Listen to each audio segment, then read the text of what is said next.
Hello and welcome to the Pipaluk and Serafina podcast by Magic is Key. My name is Serafina. And I'm Pipaluk, and today we are talking about loneliness. We're going to share from our personal lives, and then we'll get into the thicket of it all, which is what's going on with loneliness right now in the world. It's an epidemic. We have some crazy statistics around that. And what can we do to never, ever feel lonely again? And for that, we have some magic and spiritual practices and meditations ready for you. So let's dig into it. Pini? Yeah, well, before we really dig into it, how about you quickly tell us in 2 or 3 sentences what we're all about here at Magic is Key. Yeah, okay. Before I jump in, all right, so Magic is Key is a platform, a membership that synthesizes modern somatic sciences with ancient magical and divinatory technologies to help you navigate life. So this is about aligning and knowing and trusting the North Star we all have within ourselves, and trusting it enough not just to listen to it, but also to take action based on it. I can't imagine many things that are more important than this work. And if you're interested in diving in already, we have our Navigators Kit ready to go on our website. So then you can head on over to magiciskey.com and find out more. Excellent. All right. Yes. Thanks for that quick overview. Let's get into the topic. So, how would you define loneliness? How I define it? I was going to go with the time that we felt most lonely in our lives. I feel the definitions, because we could all look up what it means, and AI is everywhere right now, and Google's been around for a long time. But where do we find a definition that actually touches our hearts? And it's in our personal lives, our experiences. I remember feeling very lonely for a very long time, and there was, in fact, nothing I wanted more than to have somebody who could understand me. And when I reflect back on that now, because now I don't ever feel lonely anymore, even when I am in a crowd, which was sometimes the places I would feel loneliest in the past. When I was in a big crowd, like a school dance, or later in life at a big event or something, I would look around and I would feel this intense loneliness that came from a sense of not belonging. And this loneliness would lessen when I was alone, but it still continued. And I think it had a lot to do with not believing in myself, not trusting myself, not thinking I was good enough, and not allowing myself to be open about who I was, what I liked, what I believed in, what I cared about. So I was, I guess in modern lingo, living very inauthentically. I was like a little snail that never came out of its shell. What about you, Fini? When did you, or what was loneliness like for you? Well, thank you for sharing, first of all. I don't know. I think overall in life, I haven't been incredibly lonely, but when you just asked that, it's not prepped. So it took me back. I don't know if it's a hindsight loneliness or if it was actually happening then, but it was when I was living in Spain and I was in a relationship that wasn't going so well, and I felt very disconnected. I felt disconnected with the family that I'm usually so incredibly close with. Had some fights. Like it just didn't feel right. Something was very off, and was probably also not that close with friends at the moment, and in this little apartment, and the boyfriend at the time was studying, and I was going to some Spanish classes. But aside from that, yeah, I was definitely living out of alignment with who I am. Or maybe I wasn't. I mean, I was still doing things that I loved, but maybe the intention behind it weren't the right ones. Yeah. What did I just say? living out of alignment with who you were. Yeah. So Yeah. you might have been expressing what you knew was something you loved, but the underlying intention or the truth of why you were doing it was not actually in alignment with you. Yeah. Yeah. Yeah. So that was incredibly lonely. And then the only, like, the lesser loneliness is from times when I've been single and just it's a Friday or Saturday night and you're sitting at home and no one's got time for you and you just so badly want to go out and do something fun, hang out with people, and it's just not working out. I usually get over that pretty quickly. It can take like an hour or two and then you just settle in, but that's I remember definitely that. happened. Yeah. Yeah, you just brought me back to this memory. If anyone has ever been to New York City, and it's such a big city and there's so many people, so much going on. And I really wanted to go out. I had this energy. I think I was in my early 20s, mid 20s, and I just had to, go and feel the pulse of something, but I had nobody to do it with. So I went anyways, and I met strangers and spoke with people, and New York was a wonderful place to do it. But I'll be honest, even though the memories are epic, it did not reduce the loneliness. Yeah. Yeah. All right. So, quick. Let's hear the statistics. Yeah. Let's see what's actually going on in the world. Let's see if I'm remembering. I think I'm remembering this correctly, but we're moving towards, I think, 30 or 35, somewhere in between, percent of single person households. We're also read that around 51% of Swedish population, they're single, and around 80% of people are happy in their relationship or happy with their partner, but only 62% are roughly happy with the romantic part of their partnership. So there's definitely a lot of loneliness going on, and even more so than how it used to be. Yeah, yeah. Well, we don't know. In some ways, we don't know. Oh, True, because a lot of people say that women are actually doing way better because when they're single, now in the Western world, it's changed. Women can work and they don't need the partnership because they do the household work, they do the emotional caring, they do all these things, and now they can sustain themselves. They're not reliant on a partner anymore. But it's way worse for men because they want that woman to keep the house in order and to take care of the emotions and manage all of that. So it's actually can be tougher on men than on women.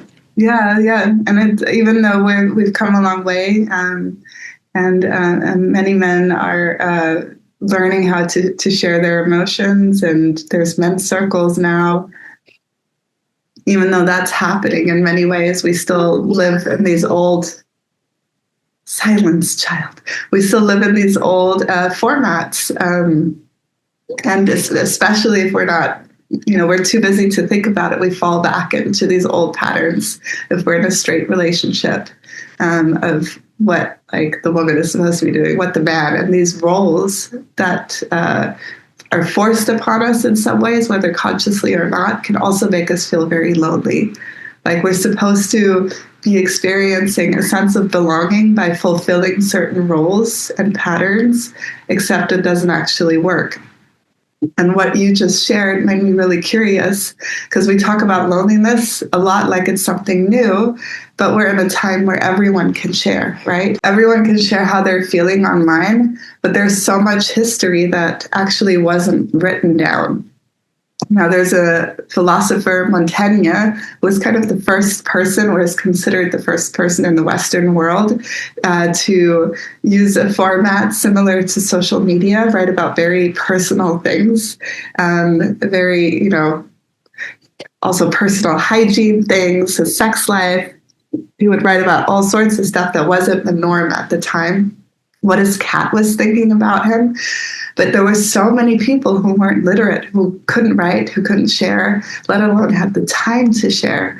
So I'd be curious, I don't know if someone out there is doing the research to learn how people might have felt lonely 100 years ago, 200 or 300 years ago, maybe there wasn't even time to feel lonely when you're so intensely focused on survival. Sometimes I wonder if like us feeling lonely is because in some ways we have more time, and because of all the screens, we can look at other people all the time and get the sense that there's something that we should be experiencing, except we're not. Yeah. I do also think, though, I mean, now that you're saying all of this, that loneliness is a key part of the human experience. Yeah. We cannot and do not want to eliminate all forms of loneliness. Of course, if you're severely depressed or something, you have a mental illness, go seek help. Definitely. There's definitely versions of this that need attention. But the general loneliness, the kind that most of us experience, is also it's part of the journey. That is so true. Imagine all the poetry, art, cinema, and books, all the beauty that wouldn't exist without the feeling of loneliness having been an immersive experience for the creator.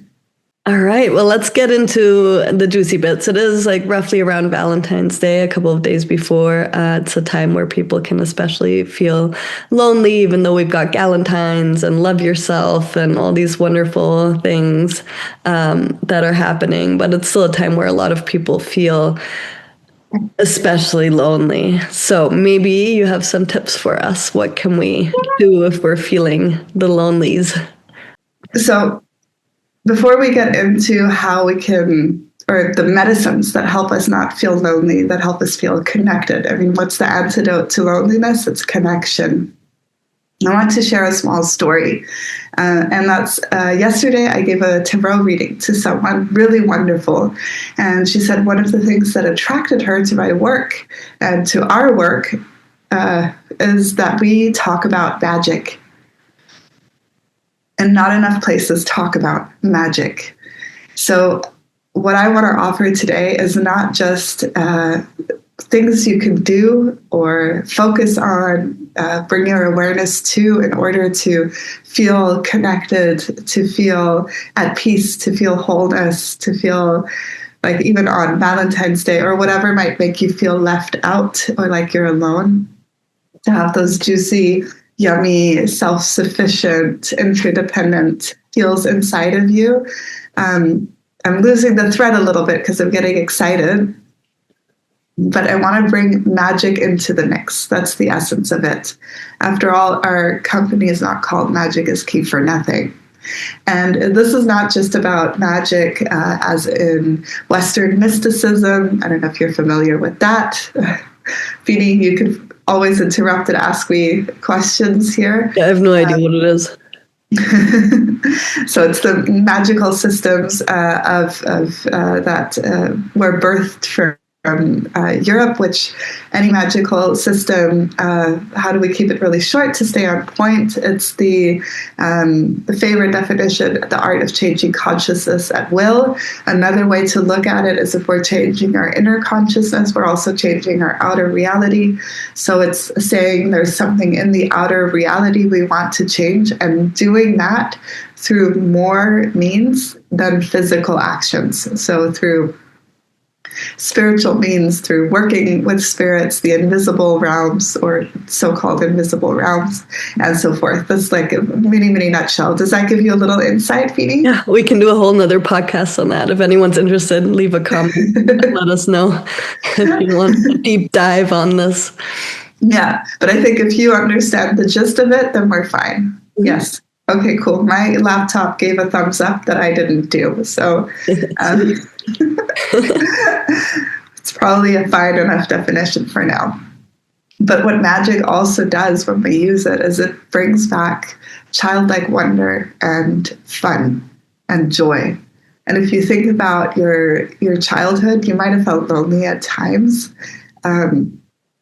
But being alone under a tree outside or immersed in whatever project you have going. I don't know if you who are listening have these childhood memories. I think I can speak for Feeny as well when I say we certainly do, yes. I remember so well. I feel like, I mean, now it's you want to go out with friends every evening or after work and drinks and stuff. But as a kid, most nights were at home in your room after dinner alone. And then what? Yes. I wasn't lonely. I was sewing and researching stuff and exercising and drawing and doing a million different things. Totally. Yeah, Now it's like absolutely. I want friends, and if I'm not hanging out with friends, I'm in front of a screen. Yes. Maybe that's where it comes from. Yes. Because the screen can only go so far. That's the crazy part. I was thinking about that too, that when I'm tired after a long day, my automatic thing is to check my phone.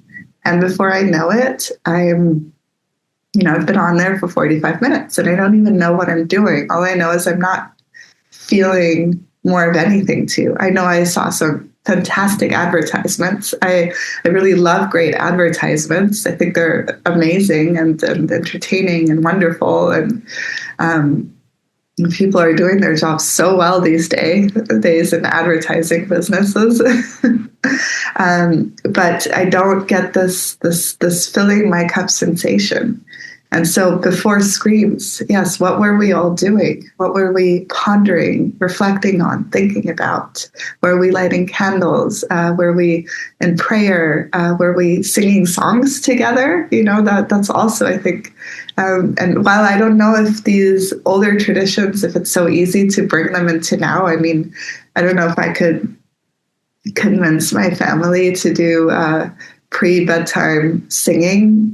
I mean, with the kids, yes, but I don't know if we start them now, maybe we could have like hang out and singing until they're teens.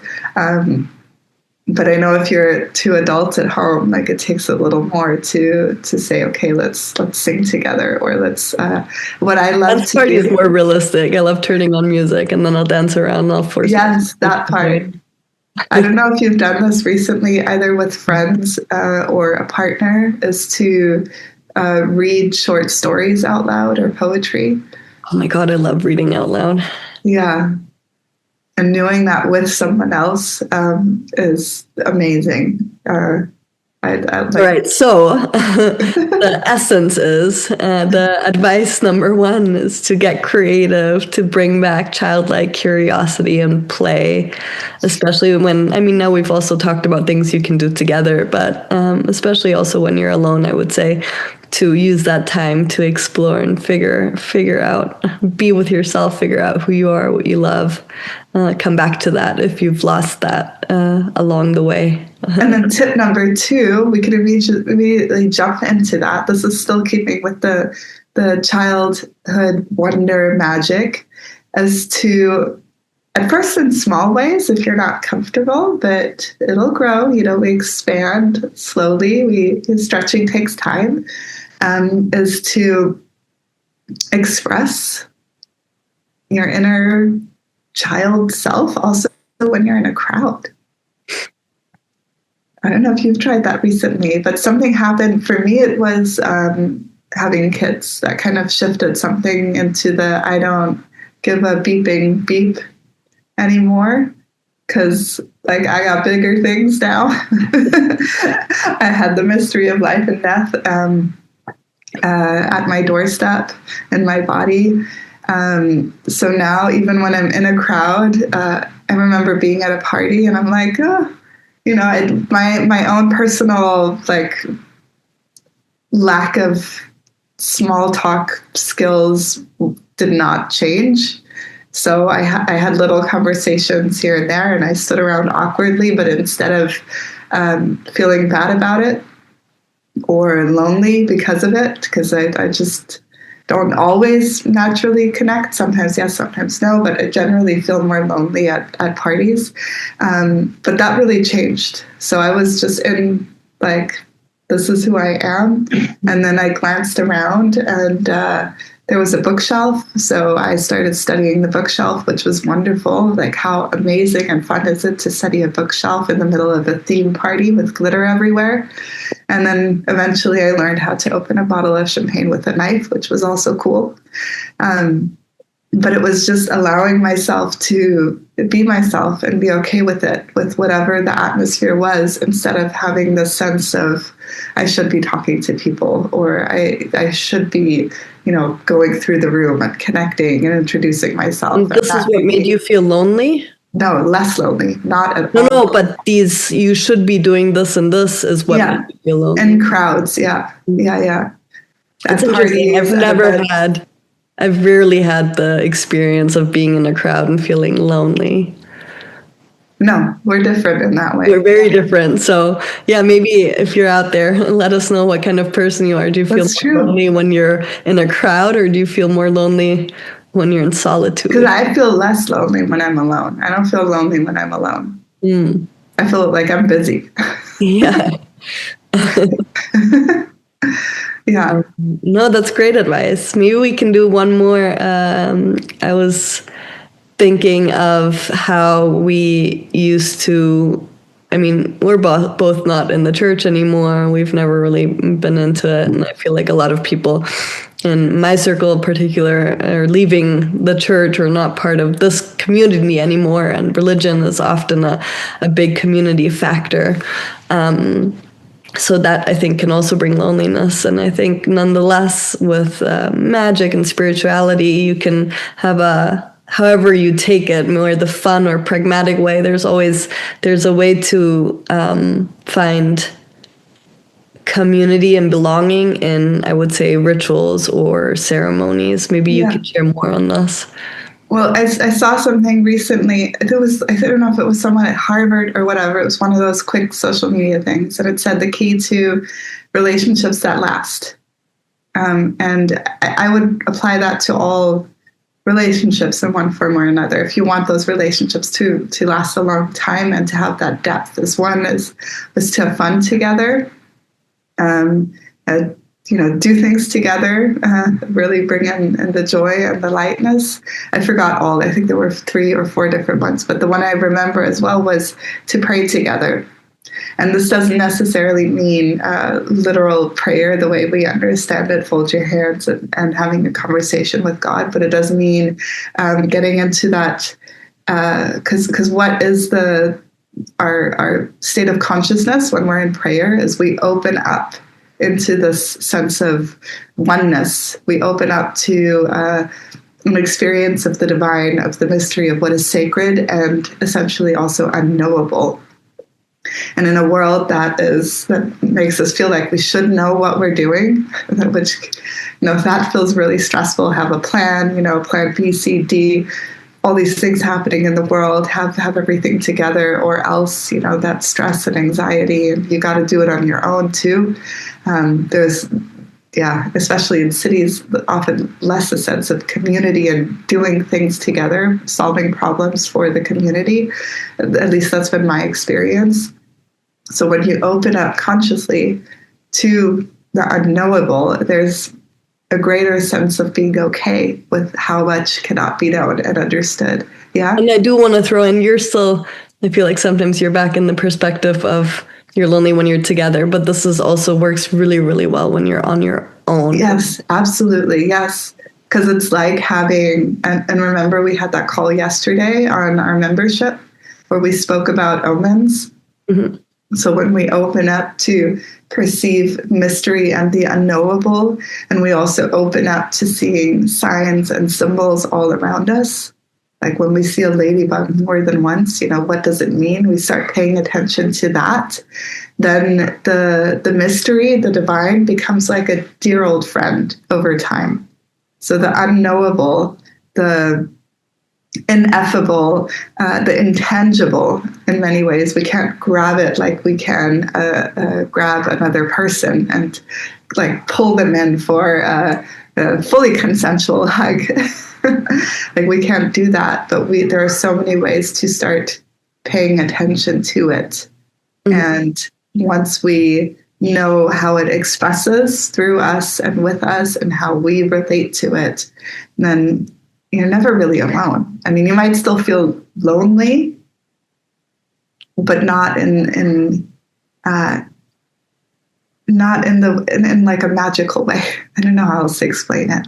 It's not like I'm alone. Nobody understands me. Nobody gets me. I don't have this relationship. I don't have this friendship.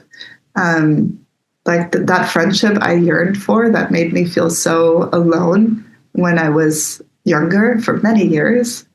I never got that friendship like that I dreamed of, not with another person. I got it with my relationship to mystery and myself. So these realms, my relationship to the natural realm, the divine realm, to the ancestors, to all the spirits, the deities. Like there's such a lush environment around us at all times that brings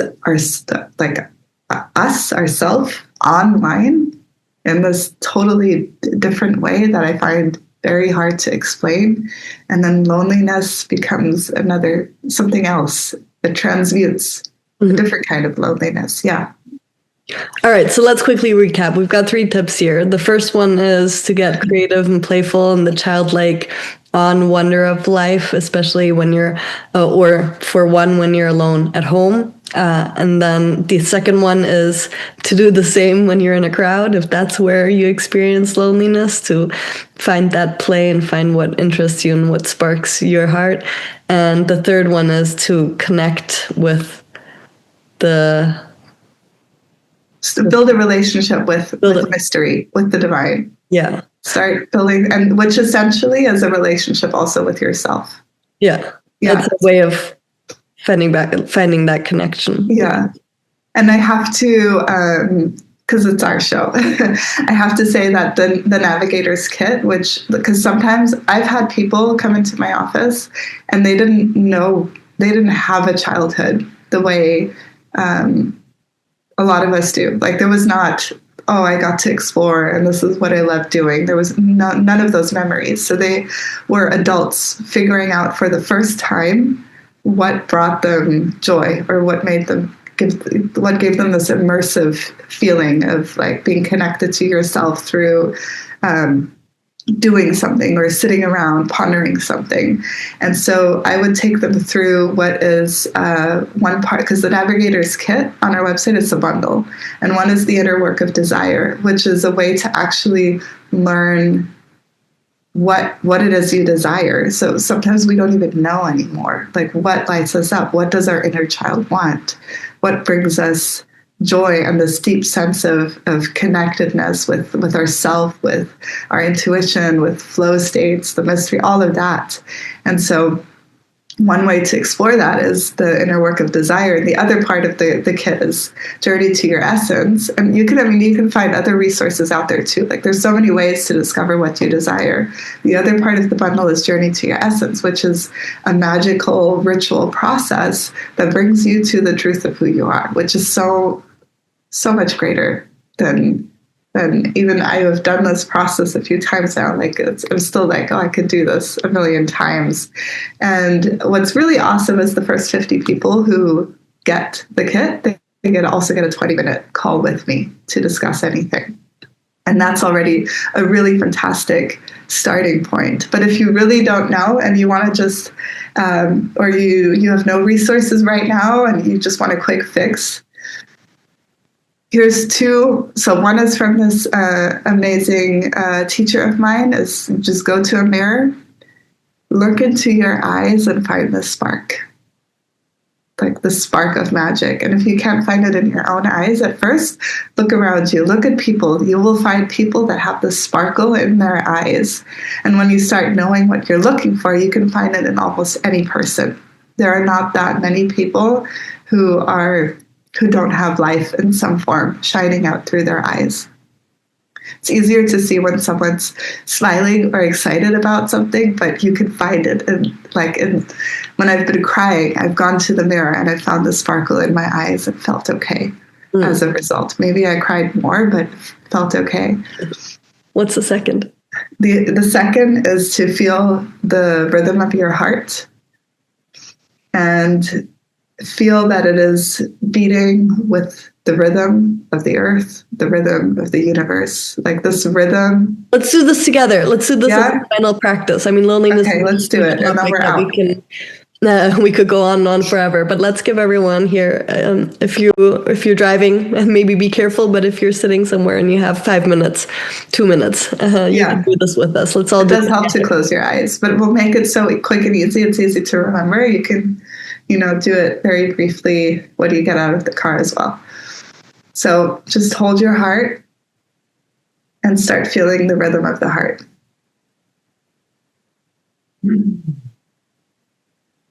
And then just allow yourself to be aware how the beating heart sends out vibration.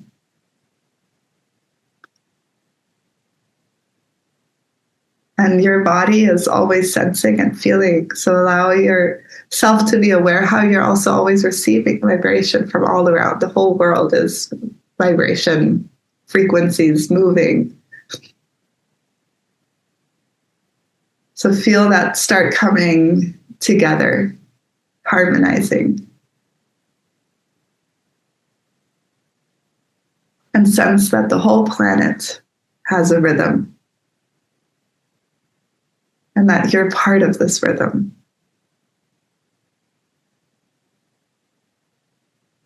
And then sense how our solar system has a rhythm. And the rhythm of our planet and the rhythm of your heart is part of this rhythm.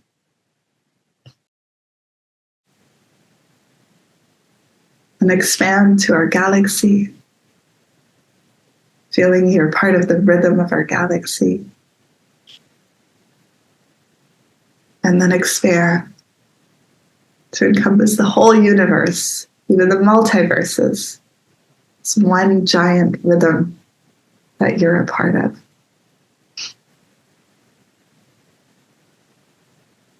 And then open your eyes. And Fidi, tell me how you feel. Good. What did this do for you? It just felt good and reminded me of how we're all part of the stars. We came from the stars. We're just little stardust fleckles. I love that. That feels like a good help for loneliness. Yeah. Cool. Thanks for sticking around. Yeah. Thank you. We hope you can make use of anything that we've said, or at least we've entertained you, and we hope to see you back here next week. Yay. All right. Bye-bye. Bye-bye.